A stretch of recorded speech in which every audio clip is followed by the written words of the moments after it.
Shalom y bendiciones a cada uno de ustedes, mis hermanos que se conectan a escuchar estas enseñanzas tan increíbles que estamos teniendo. La paz del Eterno. Déjenme poner por aquí mi snack, por aquí un ladito. La paz del Eterno sea con cada uno de ustedes. Bendiciones. Estamos en este segmento El cristianismo a través de la historia, en el cual hemos tomado ya varias clases para escuchar parte de lo que es la historia del cristianismo en sí. La semana pasada empezamos a hablar acerca de Martín Lutero, un personaje muy conocido y muy famoso para todo el mundo protestante, en el cual vamos a ver varias cosas interesantes, no solo de lo que él hizo a través de para la reforma protestante, sino también muchas de las cosas de su vida y cómo afectan a la historia de la humanidad también, muchas de sus teologías, de sus teorías. Así es que déjenme ponerle por aquí, vamos a empezar a hablar un poquito acerca. La semana pasada empezamos a hablar acerca de Martín Lutero, pero hoy vamos a seguir y nos quedamos viendo que él tenía muchas inquietudes. Así es que estamos usando el libro de Justo González, Historia del Cristianismo, el libro 2. A ver si lo puede ver por aquí. Ahí está la historia del cristianismo, el tomo 2 de Justo González.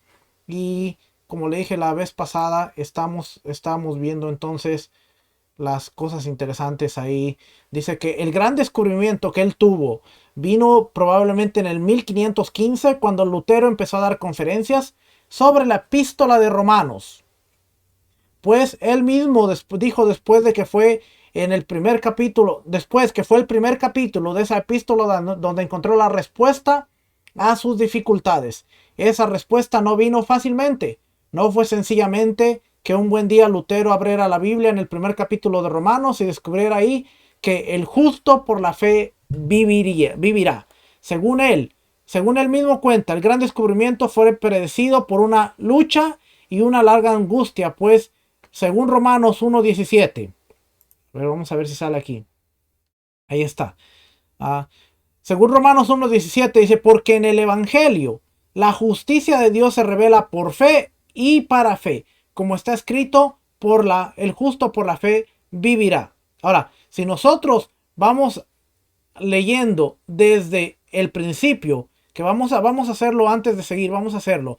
Vamos a ver que la epístola a los romanos empieza diciendo: Pablo, siervo de Yeshua HaMashiach, siervo de Jesucristo, llamado a ser apóstol, apartado para el evangelio de Dios, que él había prometido antes de sus profetas en las santas escrituras, acerca de su Hijo, nuestro Señor, Yeshua HaMashiach, que era del linaje de David, según la carne, que fue declarado Hijo de Dios con poder, según el Espíritu de Santidad, por la resurrección de entre los muertos, y por quien recibimos la gracia y el apostolado para la obediencia a la fe en todas las naciones por amor de su nombre, entre las cuales estáis también vosotros llamados a ser de Jesucristo.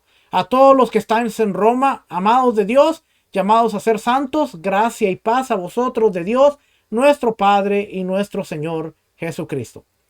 Fíjense lo que está hablando, porque esa es la introducción, pero luego empieza diciendo: primeramente doy gracias a mi Dios, mediante Jesucristo, con respecto a todos vosotros, de que vuestra fe se divulga por todo el mundo, porque testigo me es Dios, a quien sirvo en mi espíritu el evangelio de su Hijo, de quien sin cesar hago mención de vosotros, siempre en mis oraciones, rogando que de alguna manera tenga al fin, por la voluntad de Dios, un próspero viaje para ir a vosotros, porque deseo veros, para comunicaros algún don espiritual, a fin de que seáis confirmados. Esto es, para ser mutuamente confortados por la fe que nos es común a vosotros y a mí. Pero no quiero, hermanos, no quiero, hermanos, que ignoréis que muchas veces me he propuesto ir a vosotros, pero hasta ahora he sido estorbado, para tener también entre vosotros algún fruto, como entre los demás gentiles. A griegos y a no griegos, y a sabios y a no sabios soy deudor. Así que en cuanto a mí, prontamente estoy a anunciaros el evangelio, también a vosotros que estáis en Roma.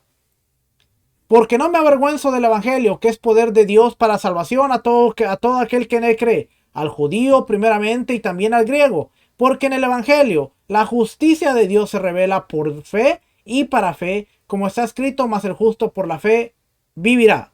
Y luego sigue diciendo aquí, porque la ira de Dios se revela desde el cielo contra la impiedad y la injusticia de los hombres que detienen con injusticia la verdad. Porque lo que de Dios se conoce les es manifiesto, pues Dios se lo manifestó. ¿Okay? So, Pablo está hablando del Evangelio y la libertad que trae el Evangelio. So, tenemos que ver el contexto que está en la carta, pero para seguir, para continuar con lo que decía aquí Lutero, dice que él empieza a ver y ve Romanos 1:17 y que empieza diciendo que en el Evangelio la justicia de Dios se revela, según el texto, el Evangelio es la revelación de la justicia de Dios. Ahora, el Evangelio no es nada nuevo. El Evangelio son las buenas nuevas de salvación. El Evangelio son las buenas nuevas, la salvación para Israel y para la humanidad. Pero, vamos a ver, porque no vamos a hablar de estas cosas, vamos a hablar de cómo Lutero lo ve. Y ya después vamos a ver qué es lo que la Escritura dice. Así es que, dice aquí, oiga, dice, y era precisamente la justicia de Dios lo que Lutero no podía tolerar. Si el Evangelio fuera el mensaje de que Dios no es justo, Lutero no habría tenido problemas. Pero este texto relacionaba indisolublemente la justicia de Dios con el Evangelio. Según Lutero cuenta, él odiaba la frase la justicia de Dios y estuvo meditando de día y de noche para comprender la relación entre las dos partes del versículo, que tras afirmar que en el Evangelio la justicia de Dios se revela, concluye diciendo que el justo por la fe vivirá. A Lutero no le cabía en la mente que Dios fuera un justo para con los buenos y para con los malos. Si él hubiera visto en la Biblia que decía que Dios era un injusto, Lutero hubiera estado tranquilo, pero lo que a Lutero le llamó la atención es que dice que Dios era un Dios justo, aun con los buenos y los malos. Es que déjenme brincar un poquito más para acá. Dice aquí, la respuesta fue sorprendente. La justicia de Dios no se refiere aquí, como piensa la teología tradicional, al hecho de que Dios castigue a los pecadores. Se refiere más bien a la justicia del justo. No es obra suya, sino que es don de Dios. La justicia de Dios es la que tiene quien vive por la fe, no porque sea en sí mismo justo o porque cumpla las exigencias de la justicia divina. Vamos a brincar a la siguiente parte. Dice, cuando por fin decidió que había llegado el momento de lanzar su gran reto, compuso 97 tesis que debían servir de base para un debate académico. En ellas, Lutero atacaba varios de los principios fundamentales de la teología escolástica y por tanto esperaba que la publicación de esa tesis y el debate consiguiente serían una oportunidad de darle a conocer su descubrimiento al resto de la iglesia. Pero para su sorpresa, llegó la fecha del debate y solamente se le prestó atención en los círculos académicos de la universidad. Al parecer, el descubrimiento de que el Evangelio debía entenderse de otro modo al que corrientemente se predicaba, que le parecía tan importante a Lutero, tenía sin cuidado al resto del mundo. Pero entonces sucedió lo inesperado. Cuando Lutero produjo otras tesis, sin creer en algún modo que tendría más impacto que las anteriores, se creó un revuelo tal que a la larga toda Europa se vio envuelta en sus consecuencias. Lo que había sucedido era que al atacar la venta de las indulgencias, creyendo que no se trataba más que de la consecuencia natural de lo que se había discutido en el debate anterior, Lutero se había atrevido, aún sin saberlo, a oponerse al lucro y los designios de varios personajes muchos más poderosos que él. La venta de indulgencias que Lutero atacó había sido autorizada por el Papa León X y en ella estaban envueltos los intereses económicos y políticos de la poderosísima casa de los Hohenzollern, que aspiraban a la hegemonía de Alemania. Uno de los miembros de esa casa, Alberto de Brandenburgo, tenía ya 2 sedes episcopales y deseaba ocupar también el arzobispado de Mainz, que era el más importante en Alemania. Para ello, se puso en contacto con León X, uno de los peores papas de aquella época, de papas indolentes, avariciosos y corrompidos. León le hizo saber que estaba dispuesto a concederle a Alberto lo que pedía, a cambio de 10,000 ducados, Puesto que esta era una suma considerable, el Papa autorizó a Alberto a proclamar una gran venta de indulgencias en sus territorios, a cambio de que la mitad del producto fuese enviado al erario papal. Parte de lo que sucedía era que León soñaba con terminar la Basílica de San Pedro, comenzando por su predecesor Julio II, y cuyas obras marchaban lentamente por falta de fondos. Luego, la gran basílica, que hoy es orgullo de la Iglesia romana, fue una de las causas indirectas de la Reforma protestante. Muchas veces vemos la Basílica de San Pedro y no nos ponemos a pensar de dónde vino. Ahora se está viendo que es parte de la venta de indulgencias y tiene que ver con la Reforma protestante, solo como información. Pero fíjese lo que pasó aquí. Dice, quien se encargó de la venta de indulgencias en Alemania Central fue el dominico Juan Tetzel, hombre sin escrúpulos que a fin de promover su mercancía hacía aseveraciones escandalosas. Así, por ejemplo, Tetzel y sus subalternos pretendían que la indulgencia que vendían dejaban al pecador más limpio que al salir del bautismo, o más limpio que Adán antes de caer, que la cruz del vendedor de indulgencias tenía tanto poder como la cruz de Cristo, y que en el caso de quien compra una indulgencia para un pariente difunto, tan pronto como la moneda suena en el cofre, el alma sale del purgatorio. Este era el ambiente religioso que estaba dentro de la iglesia cristiana de ese entonces. ¿Ok? Entonces ya usted ya sabe qué era lo que se llamaba la iglesia cristiana o católica. En la venta de indulgencias y el engaño de si tú tienes que comprar una indulgencia para que tu alma esté limpia. Si tú compras una indulgencia por algún pariente, para alguna persona que murió, esa persona va a dejar el purgatorio inmediatamente y va a ir al paraíso. Y todas estas cosas que hasta hace unos años todavía estaban todavía en venta, en orden todavía. Así es que, para que vea ahí, dice, tales afirmaciones causaban repugnancia entre los mejor informados, quienes sabían que la doctrina de la iglesia no era tal como la presentaba Tetzel y los suyos. Entre los humanistas, que se los dolían de la ignorancia y la superstición que parecían reinar por doquier, la predicación de Tetzel era vista como un ejemplo más del triste estado a que había llegado la iglesia.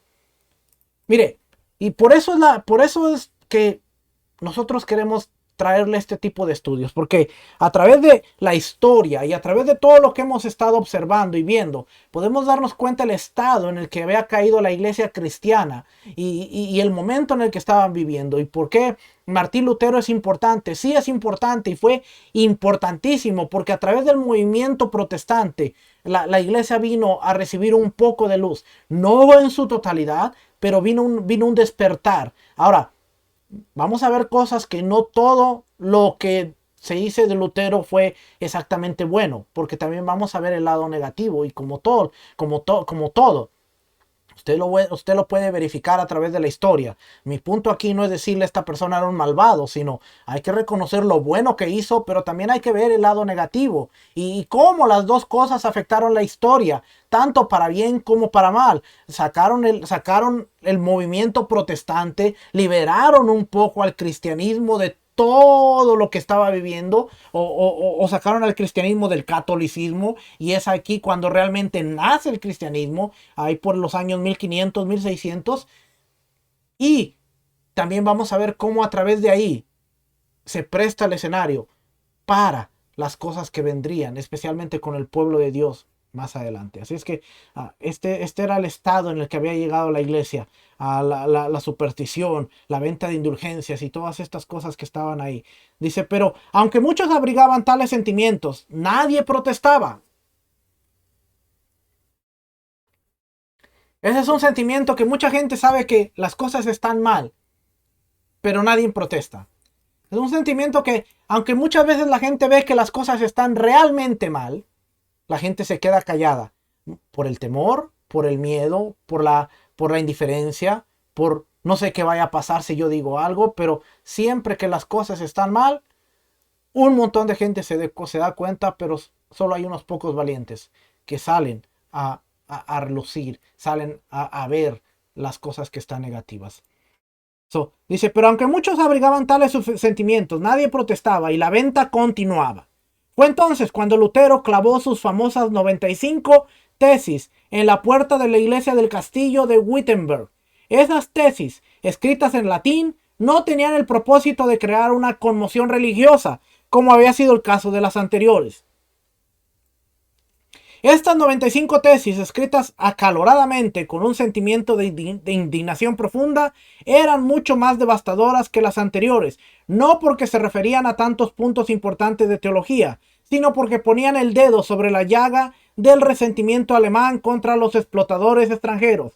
Además, al atacar concretamente a la venta de indulgencias, ponían en peligro los proyectos de los más poderosos. Aunque su ataque era relativamente moderado, algunas de las tesis iban más allá de la mera cuestión de la eficacia y límites de las indulgencias y apuntaban hacia la explotación de que el pueblo era objeto. Según Lutero, si es verdad que el Papa tiene poder para sacar las almas del purgatorio, ha de utilizarse ese poder no por razones tan triviales como la necesidad de fondos para construir una iglesia, sino sencillamente por amor, y ha de hacerlo gratuitamente. Esa es la tesis 82.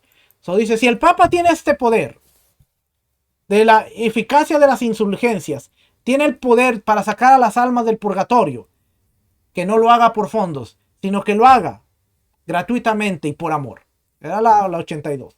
Y luego también dice, y lo cierto es que el Papa debía dar su propio dinero a los pobres, de quienes los vendedores de indulgencias lo exprimen, aunque tuviera que vender la Basílica de San Pedro, la tesis 51. Ya va viendo por dónde va el ataque. El ataque va a lo político, a lo económico, al negocio que estaban haciendo. Se dice, el Papa debería dar su dinero a los pobres, no que los estén explotando. Y aunque tenga que vender la Basílica de San Pedro, pero que él le dé dinero a los pobres. Eran unos ataques bien interesantes. Lutero dio a conocer sus tesis la víspera de la fiesta de Todos los Santos y su impacto fue tal que frecuentemente se señala esta fiesta el 31 de octubre de 1517 como el comienzo de la Reforma Protestante. Por eso tiene una mucha conexión con Halloween, y mientras muchos están celebrando Halloween, otros tantos están celebrando la protesta, el inicio de la Reforma Protestante de Lutero. Pero hay una conexión con ese día que si usted la estudia va a encontrar algo muy interesante. Pero vamos a ver. Como empezó a atacar el poder, ahora dice que el emperador Maximiliano se encolerizó ante la actitud y las enseñanzas del monje impertinente de Lutero y le pidió también a León, al Papa, que interviniera. En el entretanto, Lutero publicó una explicación de sus 95 tesis en la que, además de aclarar lo que había querido decir en esas brevísimas proposiciones, agudizaba su ataque contra la venta de indulgencias y la teología que le servía de apoyo. La respuesta del Papa fue poner en cuestión la cuestión bajo la jurisdicción de los agustinos, a cuya próxima reunión capitular tendría lugar en Heidelberg. Lutero fue convocado. Allá fue nuestro monje, temiendo por su vida, pues se decía que sería condenado y quemado.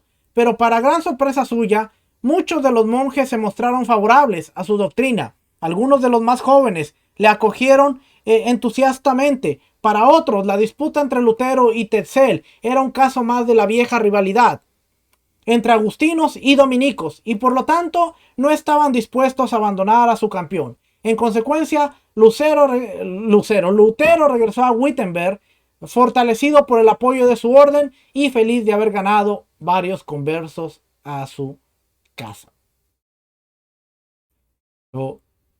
Salió libre. ¿Okay? No le hicieron nada. Salió libre. El legado papal a esa dieta era el cardenal Cayetano, hombre de vasta erudición cuya misión principal era convencer a los príncipes alemanes de la necesidad de emprender una cruzada contra los turcos que amenazaban a Europa y de promulgar un nuevo impuesto para ese fin. La amenaza de los turcos era tal que Roma estaba tomando medidas para reconciliarse con los husitas de Bohemia, aun cuando eso implicaba acceder a varias de sus demandas. Por tanto, la cruzada y el impuesto era la principal misión de Cayetano, a quien entonces el Papa comisionó además para que se entrevistara con Lutero y lo obligara a retractarse. Si el monje se negaba a ello, debía ser enviado prisionero a Roma. Ahora el Papa estaba yendo sobre a Lutero y querían agarrarlo, Vamos a ver qué pasó, vamos a brincar un poquito la historia. Aquí dice, hubo una discusión y dice, cuando llegó el momento en que Lutero y Eck se enfrentaron, resultó que el primero era mejor conocedor de las escrituras, Lutero era mejor conocedor, mientras el segundo se hallaba más a gusto en el derecho canónico y la teología medieval. Con toda destreza, Eck llevó el debate hacia su propio campo y por fin obligó a Lutero a declarar que el concilio de Constanza se equivocó al condenar a Hus y que un cristiano con la Biblia de su parte tiene más autoridad que todos los papas y los concilios contra ella. Solo llevó, lo engañó en su estrategia. Eso bastó. Lutero se había declarado defensor de un hereje condenado por un concilio ecuménico, y aunque los argumentos del reformador resultaron mejores que los de su contrincante en muchos puntos, fue Eck quien ganó el debate, pues en él logró demostrar lo que se había propuesto, que Lutero era hereje por cuanto defendía las doctrinas de los husitas. Pero esto era bien importante porque ahora el Papa lo quería fuera del campo, fuera del campo de batalla. Y a través de esta acusación de que él era un hereje, él tenía que ser castigado, tenía que ser excomulgado. Y de esa manera él sale excomulgado, él se va. Pero, déjame brincar. Vamos a ver un poquito acerca de la teología de Martín Lutero. Al llegar el momento de la dieta de Worms, la teología del reformador había alcanzado mucha madurez. Es de todo sabido que Lutero trata de hacer de la palabra de Dios el punto de partida y la autoridad final de su teología. Como profesor de Sagradas Escrituras, la Biblia tenía para él gran importancia y en ella descubrió la respuesta a sus angustias espirituales. Pero esto no quiere decir que Lutero sea un biblista rígido.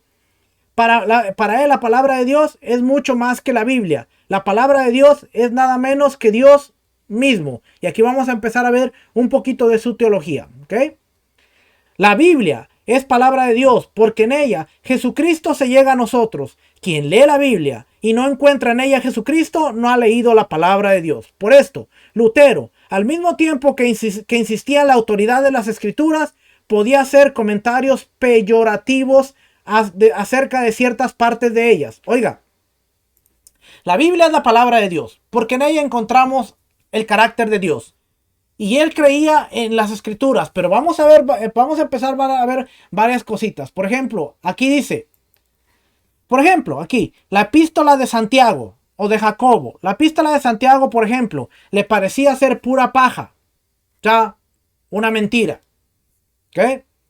¿Por qué le parecía ser pura mentira? Pura paja, pura vacilación. Bueno, dice, le parecía ser pura paja porque en ella no se trata del evangelio, sino una serie de reglas de conducta.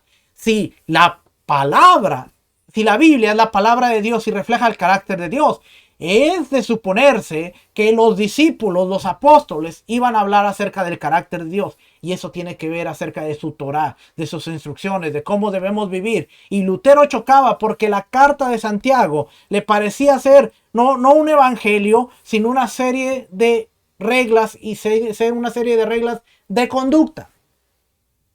¿Lo ve? Trae a luz el movimiento protestante, pero empieza a decir, no, espérame. Pero nosotros no vamos a llevarnos bajo el comportamiento, las reglas o la serie de reglas. Hay partes de la Biblia que no van a aplicar a nosotros. Bien interesante. Bien interesante, ¿ok? Entonces, dice aquí. También, el Apocalipsis le causaba dificultades. Aunque no estaba dispuesto a quitar tales libros del canón, Lutero confesaba abiertamente que se le hacía difícil ver a Jesucristo en ellos y por tanto tenían escaso valor para él. ¿Qué le parece? Martín Lutero tenía las partes favoritas de la Biblia, pero no todo tenía valor para él. De ahí salió el movimiento cristiano, acuérdense, el movimiento protestante. La mentalidad del movimiento protestante es: no toda la Biblia aplica a nosotros. Y por eso hoy es tan difícil empezar a comprender muchas verdades, porque decimos, no, hay cosas que no aplican para nosotros. Pero hay cosas que sí aplican.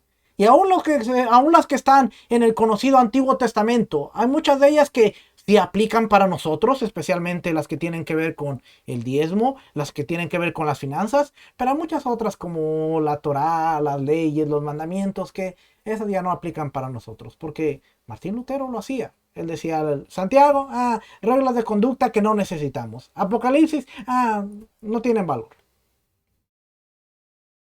Y este es un documento, este es un documento cristiano el que estoy usando, ¿eh? Estoy usando un documento cristiano para que usted vea que de ahí estamos sacando las enseñanzas. Así es que dice, estos arguían, dice, esta idea de la palabra de Dios como Jesucristo era la base de la respuesta de Lutero a uno de los principales argumentos de los católicos. Estos arguían que puesto que era la iglesia quien había determinado qué libros debían formar parte del canon bíblico, oiga, ¿por qué la iglesia cristiana y la iglesia católica comparten la misma Biblia? Porque fue la iglesia, ¿quién? Católica, que formó el canon. Mira, aquí lo dice, los católicos arguían que puesto que era la iglesia quien había determinado qué libros debían formar parte del canon bíblico, la iglesia tenía autoridad sobre las escrituras. La respuesta de Lutero era que ni la iglesia había creado la Biblia, ni la Biblia había creado a la iglesia, sino que el evangelio las había creado a ambas. La autoridad final no radica en la Biblia ni en la iglesia, sino en el evangelio, en el mensaje de Jesucristo, quien es la palabra de Dios encarnada. Oiga, porque dice, el mensaje no radica en la iglesia ni en la Biblia. Dice, el mensaje no radica ni en la iglesia ni en la Biblia. El evangelio las creó a ambas. La autoridad final no radica en la Biblia ni en la iglesia, sino en el evangelio, en el mensaje de Jesucristo, quien es la palabra de Dios encarnada. Ahora yo le hago una pregunta.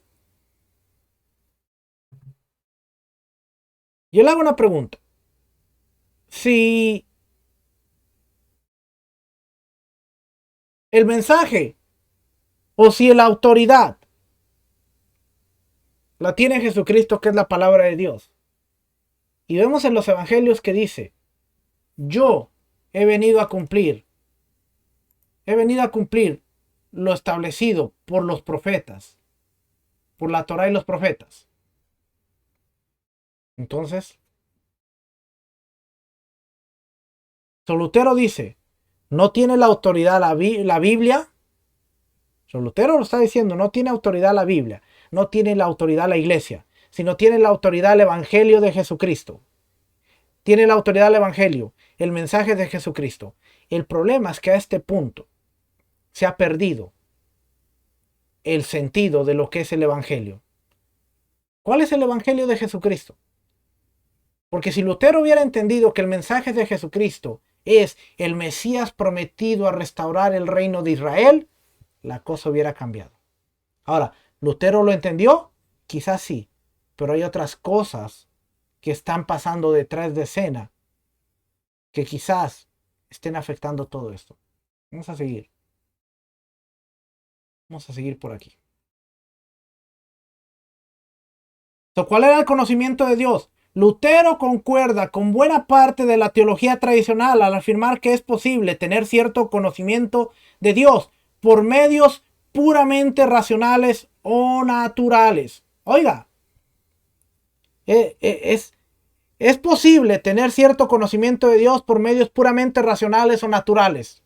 Entonces, tú puedes conocer a Dios solamente por razonamiento. Puedes conocer a Dios. Este conocimiento le permite al ser humano saber que Dios existe y distinguir entre el bien y el mal. Los filósofos de la antigüedad lo tuvieron, y las leyes romanas muestran que por lo general los paganos sabían distinguir entre el bien y el mal. Además, los filósofos llegaron a la conclusión de que hay un ser supremo del cual todas las cosas derivan de su existencia. Pero nuevamente, Lutero está usando la filosofía para tratar de explicar un documento legal. Lutero está tratando de usar la filosofía para explicar un documento que era completamente legal.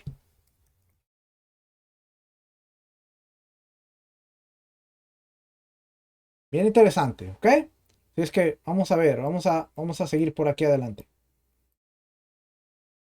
Los filósofos decían, hay un ser supremo. Todo el mundo sabe que hay un ser supremo. Todas las religiones entienden que hay un ser supremo. Ahora, todo el mundo cree en Dios. Todo el mundo cree en Dios. Aún los ateos tienen fe. ¿Por qué un ateo tiene fe? Porque tiene que estar convencido y tiene que tener la fe de que no hay Dios en el cual creer. ¿Esa es una fe o no? Nosotros tenemos fe de que Dios existe. El ateo tiene fe de que Dios no existe. Y se convence constantemente de decir no hay Dios y no tenemos que creer en Dios. Eso se llama fe. Y de alguna manera están conscientes de que no hay un Dios para no creer en Dios. La suprema revelación de Dios tiene lugar en la cruz de Cristo, y por tanto Lutero propone que en lugar de la teología de gloria se siga el camino de la teología de la cruz. Lo que la teología busca es ver a Dios, no donde nosotros quisiéramos verle, ni como nosotros quisiéramos que fuera, sino donde Dios se revela, y tal como se revela, es decir, en la cruz. Ahí Dios se manifiesta en la debilidad, en el sufrimiento, en el escándalo. Esto quiere decir que Dios actúa de un modo radicalmente distinto a como podría esperarse.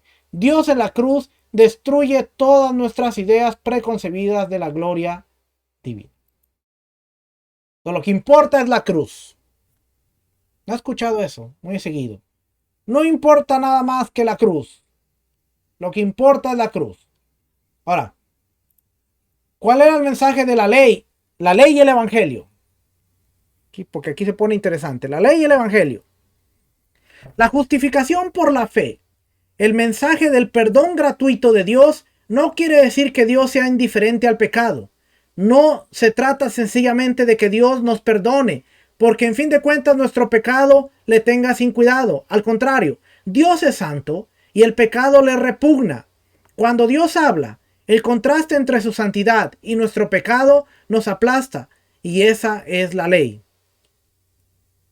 Comentando sobre el Evangelio de Juan, Lutero dice: antes no había en la ley delicia alguna para mí, pero ahora descubro que la ley es buena y sabrosa, y que me ha sido dada para que viva, y ahora encuentro en ella mi delicia.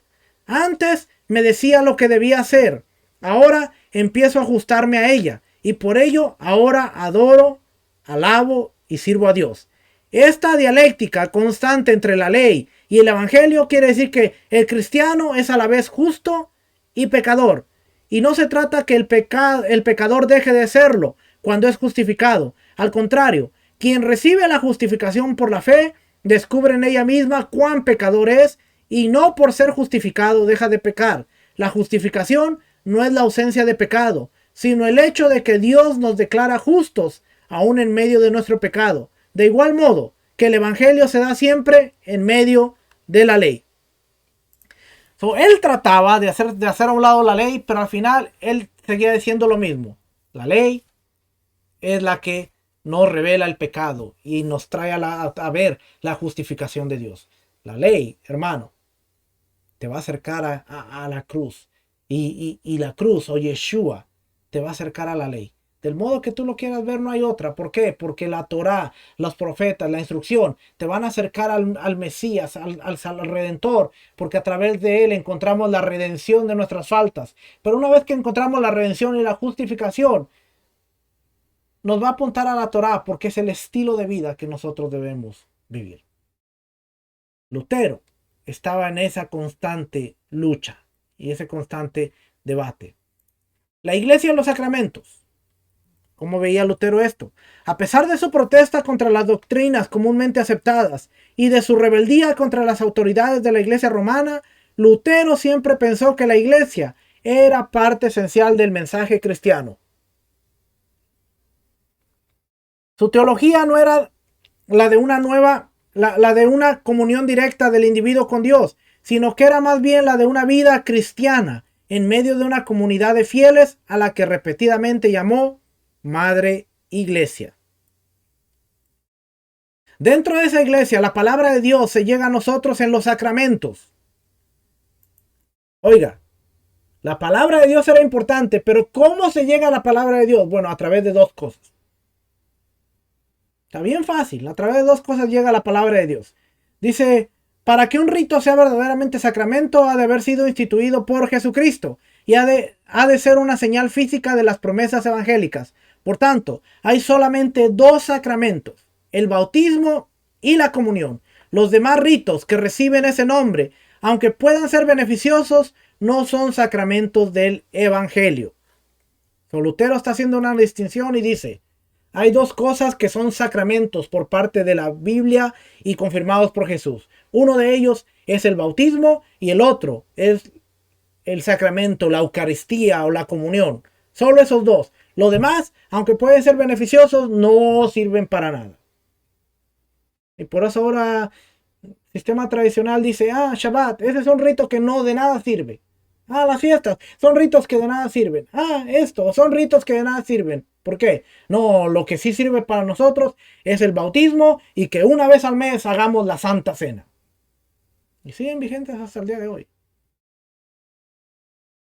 El bautismo es señal de la muerte y resurrección del cristiano con Jesucristo, pero es mucho más que una señal, pues por él y en él somos hechos miembros del cuerpo de Cristo. El bautismo y la fe van estrechamente unidos. Pues el rito sin la fe no es válido. Pero esto no ha de entenderse en el sentido de que haya que tener fe antes de ser bautizado. ¿Y por qué?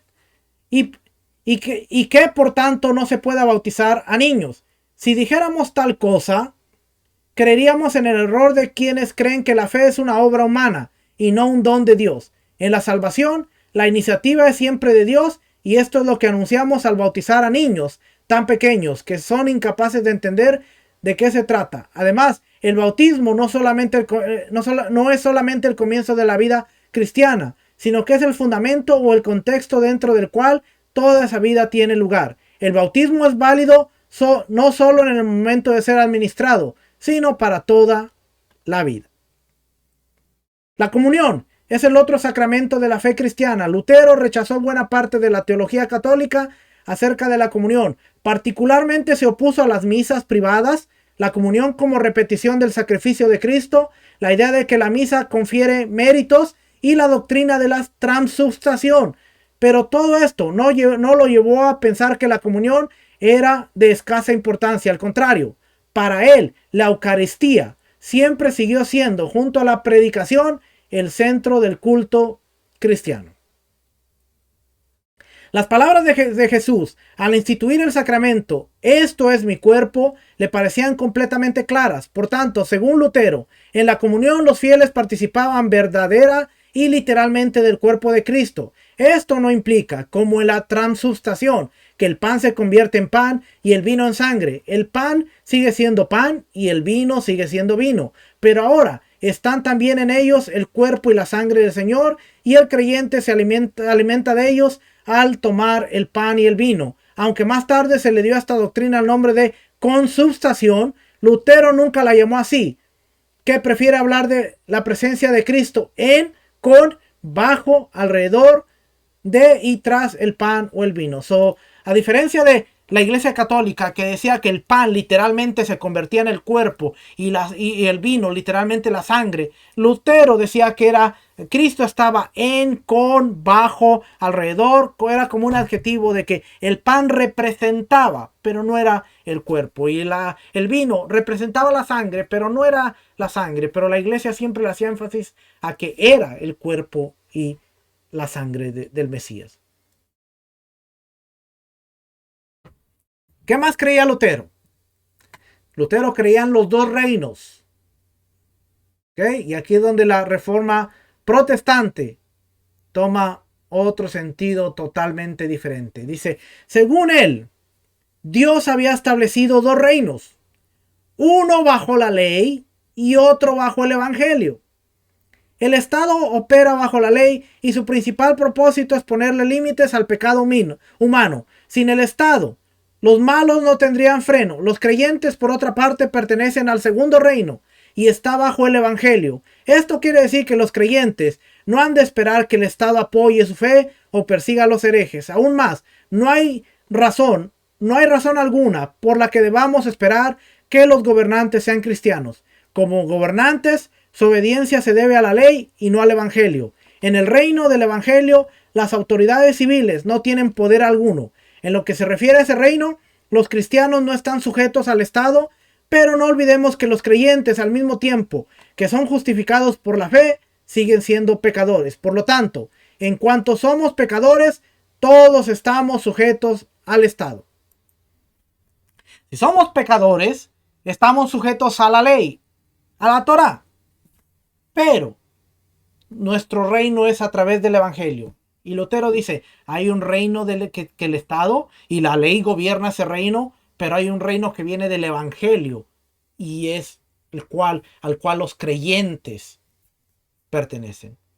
Algo parecido a lo que utilizó el sacerdote jesuita muchos años más adelante, 400 años más adelante, cuando él empezó a tomar la teología de reemplazo a través de todas estas principios y a decir, bueno, los creyentes, los seguidores de Cristo, somos el Israel espiritual que ya no se rige bajo la ley, sino bajo la gracia, y Israel es el pueblo judío que está bajo la ley y por lo cual ellos están bajo la maldición de la ley. El Israel espiritual no va a pasar por una tribulación y va a haber un rapto que nos va a llevar y el pueblo judío, el pueblo de Israel, pagará las consecuencias a través de una horrenda tribulación para que después Cristo venga y los defienda y podamos reinar 1000 años cuando vengamos con Él en las nubes. Todo esto viene a raíz de todo esto que estamos viendo aquí. Y de ahí sale la teología de reemplazo más adelante, la teología del rapto y muchas otras doctrinas y teologías que se empezaron a sembrar en todo el movimiento protestante cristiano, que es grande, que tiene más de 49,000 denominaciones alrededor de todo el mundo. Así es que ahí hay una de las cositas que usted puede ver. Vamos a ver. ¿Se acuerda que le dije que había sido encontrado culpable cuando fue hereje? Bueno, ahora él iba a salir. Él iba el exilio a Warburgo. Y aquí vamos a ver, mire. Cuando él sale, dice, Lutero era un hombre tan temeroso de Dios que había vacilado en dar los pasos concretos que se seguían de su doctrina. Pero ahora, en ausencia suya, esos pasos se siguieron rápidamente unos a otros. Muchos monjes y monjas dejaron sus monasterios y se casaron. Se simplificó el culto y se empezó a usar en el alemán en vez de latín. Se abolieron las misas por los muertos. Se cancelaron los días de ayuno y abstinencia. Melanchthon empezó a ofrecer la comunión en ambas especies, es decir, a darles el cáliz a los laicos, porque antes de esto la iglesia no participaba del vino, solamente de la Eucaristía. El vino era para el sacerdote únicamente, ahora ya empezaron a ofrecerlo. Al principio, Lutero vio todo esto con agrado. Oiga, aquí viene una cosa interesante.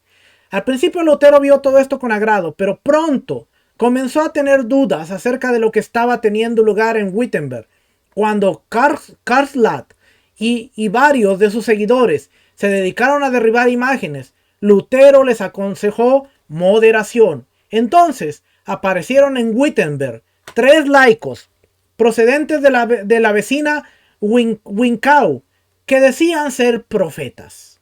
Según ellos, Dios les hablaba directamente y no tenía necesidad de las escrituras. Melantón no sabía qué responder a tales pretensiones y le pidió consejo al exiliado de Wartburgo. Por fin Lutero decidió que lo que estaba en juego era nada menos que el Evangelio mismo y regresó a Wittenberg. Antes de dar ese paso se lo hizo saber a Federico el Sabio, aunque le dijo claramente que no esperaba su protección, sino que confiaba únicamente en Dios, a cuyo servicio estaba. En medio de esta reforma empezaron a brincar los profetas a los cuales Dios les hablaba y no tenía necesidad de las escrituras para dejarse llevar o para llevar el mensaje. Estamos hablando del año 1500. Es que últimamente me he metido mucho en problemas por hablar de los profetas, así es que vamos a brincar a la siguiente parte. No voy a hablar de los profetas. Vamos a... Por aquí tenía otra parte.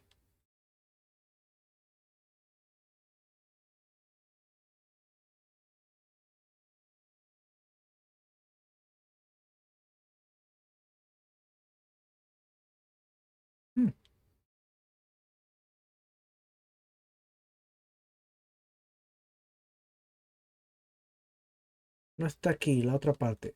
Ahora, antes de terminar, hemos visto varias cosas interesantes, ¿va? Varias cosas interesantes de lo que Lutero está haciendo. Pero, déjeme le pongo esta partecita de aquí. Esta parte no es. Deme un momentito, que esta parte es interesante. Aquí está. Le voy a leer esta parte de aquí, ¿ok? Me la paso para acá. Y ahí está. Déjeme poner esta aquí. Ah, de hecho ahí está. Ahí está. Ok. Le voy a leer esta parte de aquí. Esta parte usted la puede encontrar también en el internet. Y le voy a poner esta parte. Mire. La reforma protestante, el movimiento religioso cristiano iniciado en Alemania en el siglo XVI por Martín Lutero, llevó a un cisma de la Iglesia Católica en Europa Occidental para dar origen a numerosas iglesias agrupadas bajo la denominación del protestantismo. La principal causa que originaron la reforma se vincula a numerosas acciones de corrupción eclesiásticas y falta de piedad religiosa. Falta de piedad religiosa. ¿Dónde estaba?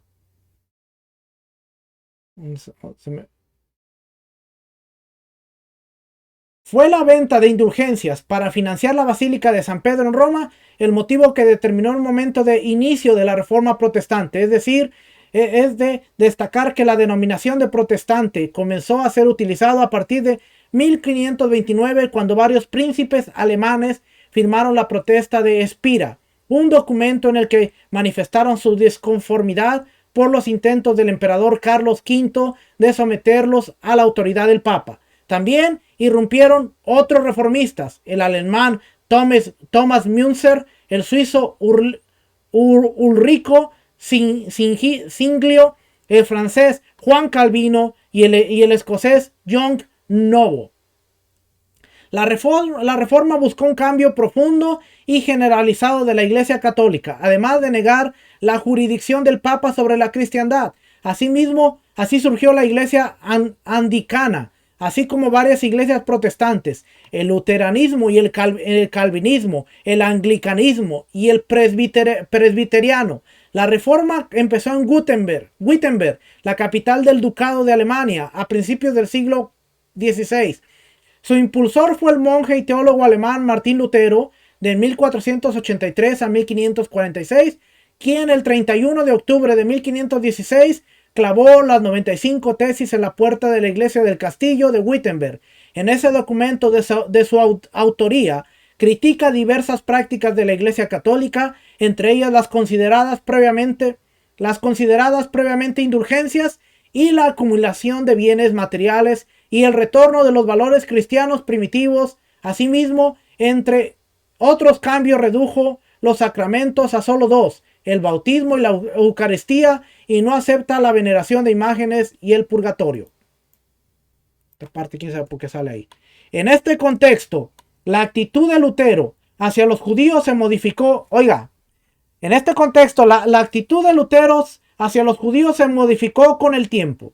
En 1536, expresó gran preocupación por su situación prevaleciente en Europa y manifestó su idea de convertirlos al cristianismo. Dice, ok, ya está apagado. Estaba prendido, pero ya está apagado. Okay. Dice, en el contexto, la actitud de Lutero hacia los judíos se modificó con el tiempo. En 1536 expresó su gran preocupación por su situación prevaleciente en Europa y manifestó su idea de convertirlos al cristianismo a través de una reforma evangélica. En su juventud, Lutero había sido más amistoso con el pueblo judío. En su tratado de 1523 dijo que Jesucristo nació como judío. Recordó que los judíos son el linaje de Cristo y pidió un mejor trato a los judíos del que habían recibido de los papas. En ese sentido, surge la pregunta: ¿cómo alguien que hizo tanto para glorificar a Jesús podría desobedecerlo en esta área? Se considera que el factor principal que condujo a Lutero hacia el antisemitismo fue su anhelo por una sociedad protestante unificada.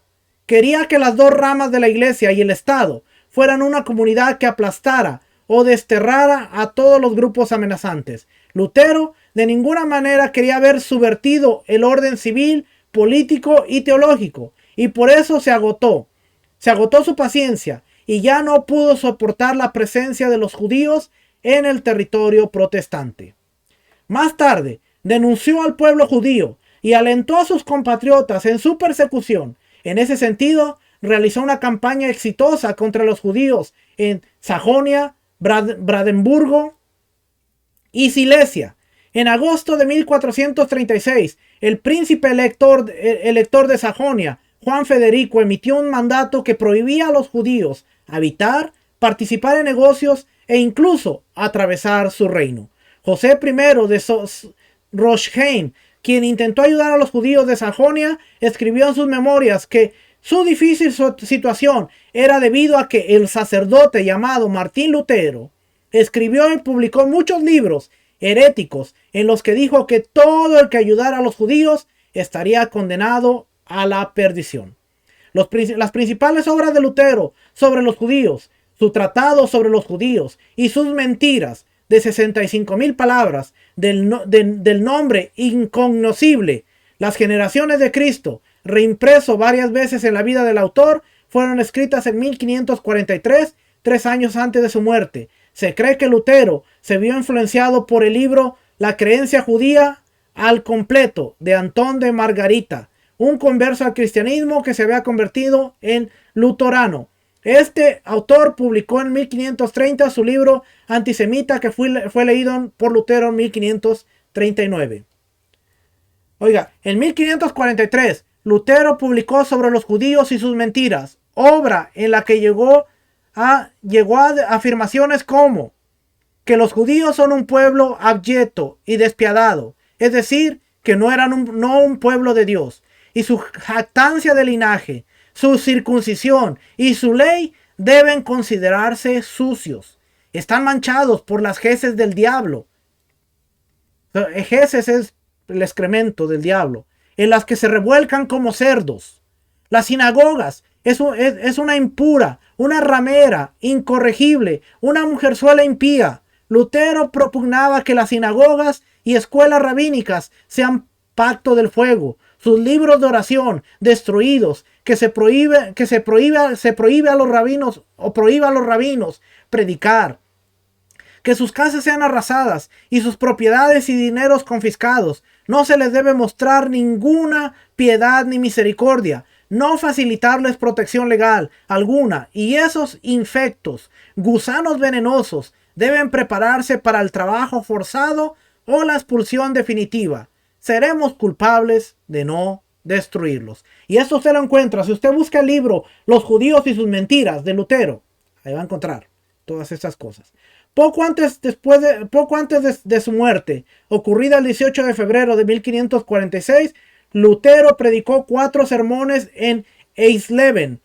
Al penúltimo añadió lo que él llamó su última advertencia contra los judíos. El punto principal de este breve trabajo es que las autoridades, con las prerrogativas de expulsar a los judíos de sus tierras, debían hacerlo, si estos se rehusaban convertirse al cristianismo. De no hacerlo, así las autoridades se harían por sí mismas socios en los pecados de otros. Sin embargo, si se convierten, abandonan su usura y reciben a Cristo nuestro Señor, entonces de buena gana los consideraremos nuestros hermanos. Otra vez esta cosa aquí. Luego, expresó otras acusaciones contra los judíos, considerándolos sus principales enemigos. No dejan de blasfemar de Cristo, nuestro Señor, tratando a la Virgen María de prostituta, a Cristo de bastardo y a nosotros de imbéciles. Si ellos podrían acabar con nosotros, lo harían de agrado.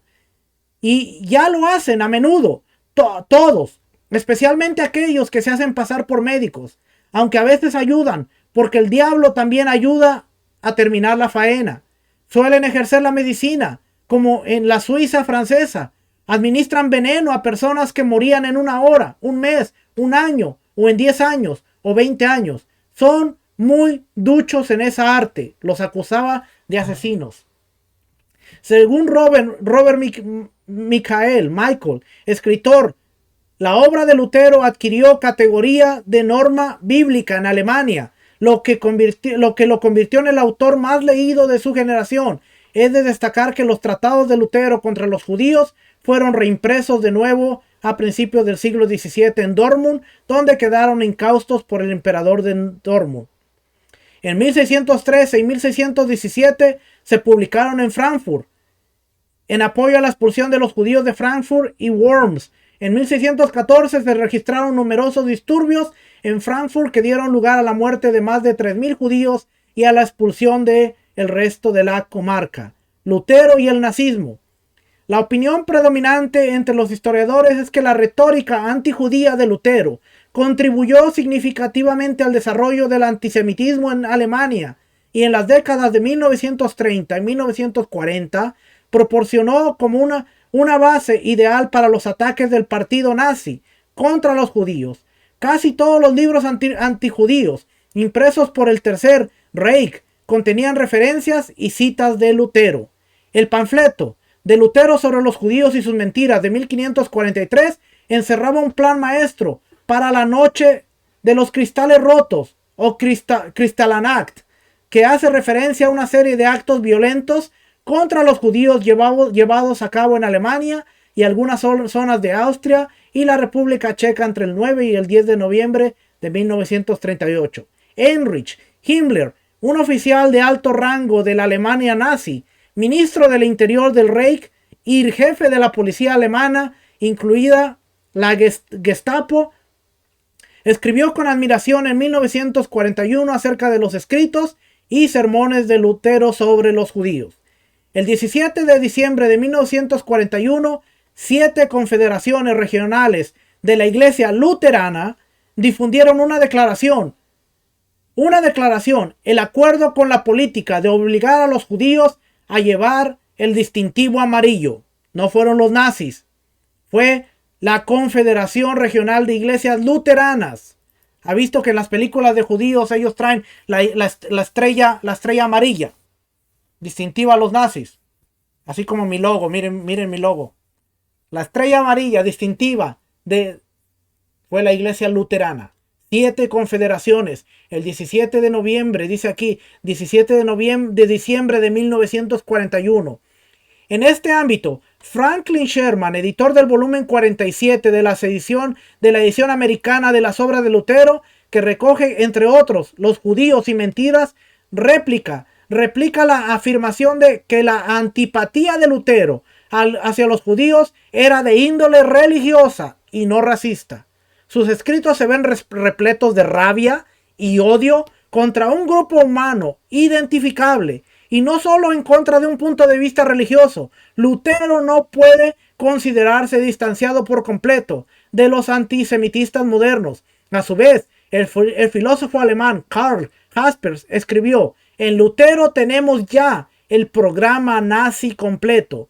En ese contexto, resulta evidente la influencia del antisemitismo no racista de los nazis, 400 años después que Lutero escribió sus manifestaciones antisemitistas. El partido nazi las reimprimió. Tanto Luterano como Hitler estaban obsesionados con un universo demonologizado, habitado por judíos. La similitud entre los escritos antijudíos de Lutero y el antisemitismo moderno no son mera coincidencia, ya que derivan de una historia común, del Judenhass, antisemitismo alemán. Aunque el antisemitismo moderno tiene sus raíces en el nacionalismo alemán, también la tienen en el antisemitismo cristiano. Al igual que los nazis, Lutero mitificó a los judíos como el mal. Las ideas de Lutero tuvieron amplia persecución en la Alemania de los años 30, sobre todo dentro del Partido Nacional Socialista Obrero Alemán. En el periódico oficial del partido nazi, El Observador del Pueblo, recogió la siguiente afirmación del ministro de Educación de Hitler, Bernhard Ross: desde que desapareció Martín Lutero, no ha aparecido un hombre igual en nuestro pueblo, pues se ha notado la decisión de que vamos a ser los primeros en presentar su reaparición. Es de destacar que desde 1980, varios grupos eclesiásticos luteranos en el mundo han denunciado formalmente y se han desligado de los escritos de Lutero sobre los judíos y han expresado que debemos purificarnos de cualquier odio contra los judíos y de la enseñanza contra los mismos. Asimismo, en 1994, el Consejo Eclesial de la Iglesia Evangélica Luterana de América rechazó públicamente los escritos antisemitas de Lutero. Nosotros hemos de reconocer con dolor las diatribas antijudías contenidas en los escritos últimos de Lutero. Rechazamos esas violentas inventivas, al igual que muchos de sus compañeros del siglo XVI, y nos sentimos motivados a una profunda y constante lamentación por sus trágicos efectos sobre las generaciones posteriores de judíos. Más tarde, se registraron otras declaraciones similares sobre los judíos. Si bien el desliegue de la Iglesia Evangélica Luterana en el pernicioso contenido de los escritos de Lutero presenta una actitud loable y digna, el impacto de la furia antisemita de Lutero, al igual que el Holocausto, tienen que estar presentes en el mundo judío y el no judío para que no se repita un nunca jamás o el never again. Ahí están los dos lados de la moneda. Por un lado, Lutero quería sacar el movimiento protestante de la Iglesia Católica porque veía abusos y porque veía el poder del papado, y en sus cuestiones no simplemente estaba lo religioso, sino estaba lo político. No quería someterse al papa y todas estas cosas. Pero por el otro lado, vemos el gran daño que hizo a nuestros hermanos judíos, a la casa de Judá. Tanto así que tanto Hitler como sus generales afirman haber encontrado en los escritos de Lutero la motivación para llevar a los judíos a los campos de concentración y para más adelante el Holocausto. Hay que aplaudirle varias cosas a Lutero, pero también hay que reconocer que la historia lo pone como uno de los más grandes antisemitistas. Y no se pueden beber dos tipos de agua de una misma fuente. No puede haber agua dulce y agua salada. Así es que la historia pesa. ¿Le hizo un bien a la iglesia Lutero? La despertó un poquito, pero no en su totalidad. Porque en ese despertar no estaba a conectarla con sus raíces judías. Al contrario, quería atraer a los judíos a la iglesia, al Israel espiritual. Y eso no funciona así. Y hoy en día, la iglesia sigue luchando, sigue peleando, sigue tratando de alcanzar al judío a que se convierta a Cristo y que reconozca el sacrificio de Jesucristo por ellos. Y el judío dice, ese Cristo clavado en un madero, como ustedes lo presentan, no es el Mesías que me representa. Y es donde seguimos teniendo problemas, porque aún dentro de la iglesia está llena de antisemitismo. Aún dentro de raíces hebreas se está llena de antisemitismo. Y seguimos luchando cada día por entender cuál es nuestra verdadera identidad.